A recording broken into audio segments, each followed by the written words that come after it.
बादशाह अकबर तब बहुत छोटे थे जब उनकी माँ का देहांत हुआ था। चूंकि वह बहुत छोटे थे इसलिए उन्हें माँ के दूध की दरकार थी। महल में तब एक दासी रहती थी जिसका शिशु भी दुधमुहा था।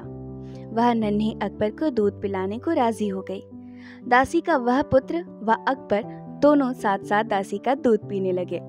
हेलो दोस्तों, स्वागत है आप सभी का हमारे चैनल में। आज हम पढ़ रहे हैं अकबर बीरबल की कहानी जिसका शीर्षक है भाई जैसा। दासी के पुत्र का नाम हुसिफ था। चूंकि हुसिफ व अकबर ने एक ही स्त्री का दुग्धपान किया था इसलिए वे दूध भाई हो गए थे। अकबर को भी लगाव था हुसिफ से। समय बीतता रहा, अकबर बादशाह बन गए और देश के सर्वाधिक शक्तिशाली सम्राट बने। लेकिन हुसिफ एक मामूली दरबारी तक ना बन पाया। उसकी मित्रता जुआरियों के साथ थी और कुछ ऐसे लोग भी उसके साथी थे जो पैसा फिजूल बहाया करते थे। एक समय ऐसा आया जब हुसिफ के पास 2 समय के भोजन के लिए भी पैसा पास ना था। लोगों ने तब उसे बादशाह के पास जाने को कहा। हुसिफ ने बादशाह अकबर के पास जाने की तैयारी शुरू की। हुसिफ के दरबार में पहुंचते ही बादशाह ने उसे ऐसे गले लगाया जैसे उनका सगा भाई ही हो। लंबे अरसे के बाद हुसिफ को देख बादशाह बेहद खुश थे। उन्होंने उसकी हर संभव सहायता करनी चाहिए। हुसिफ को अकबर ने दरबार में नौकरी दे दी। रहने के लिए बड़ा मकान, नौकर चाकर, घोड़ा गाड़ी भी दी। निजी खर्च के लिए एक मोटी रकम हर महीने उसको मिलती थी। अब हुसिफ की जिंदगी अमन चैन से गुजर रही थी। उसे किसी चीज की कोई कमी नहीं थी। यदि तुम्हारी कुछ और जरूरतें हो तो बेहिचक कह डालो, सब पूरी की जाएगी, बादशाह ने हुसिफ से कहा। तब हुसिफ ने जवाब दिया, आपने अब तक जितना दिया है वह काफी है शाही जीवन बिताने को। बादशाह सलामत, आपने मुझे इज्जत बख्शी, सर उठाकर चलने की हैसियत दी। मुझसे ज्यादा खुश और कौन होगा। मेरे लिए यह भी फक्र की बात है कि देश का सम्राट मुझे अपना भाई मानता है। और क्या चाहिए हो सकता है मुझे। कहते हुए उसने सिर खुजाया। होठों पर एहसान भरी मुस्कान थी, लेकिन लगता था उसे कुछ और भी चाहिए था। वह बोला, मैं महसूस करता हूँ कि बीरबल जैसे बुद्धिमान व योग्य व्यक्ति के साथ रहूं।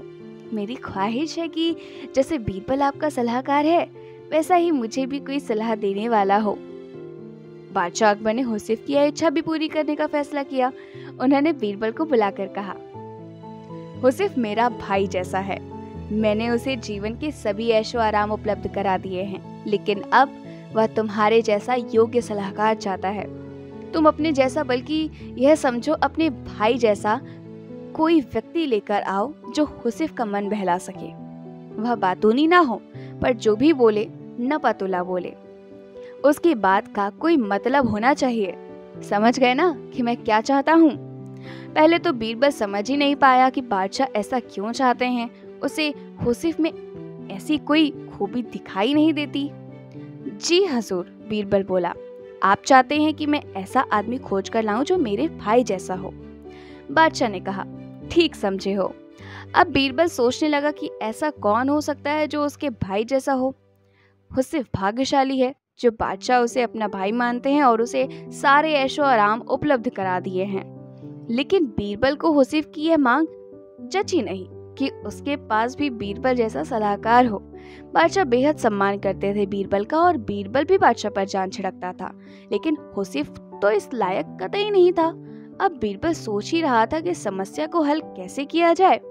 तभी पास की पशुशाला से सांड के रम्भाने की आवाज आई। बीरबल तुरंत खड़ा हो गया। आखिरकार उसे अपने भाई जैसा कोई मिल ही गया था।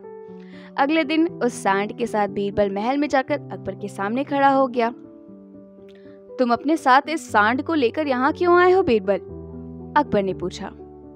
यह मेरा भाई है बादशाह सलामत, बीरबल बोला। हम दोनों एक ही माँ का दूध पीकर बड़े हुए हैं, गौ माता का दूध पीकर, इसलिए यह सांड मेरे भाई जैसा है। दूध भाई? यह बोलता भी बहुत कम है। जो इसकी भाषा समझ लेता है उसे यह कीमती सलाह भी देता है। इसे हुसिफ को दे दें।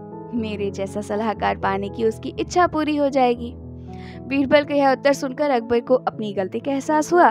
तब उन्हें लगा कि जैसे उन जैसा कोई दूसरा नहीं, वैसे ही बीरबल भी एक ही है।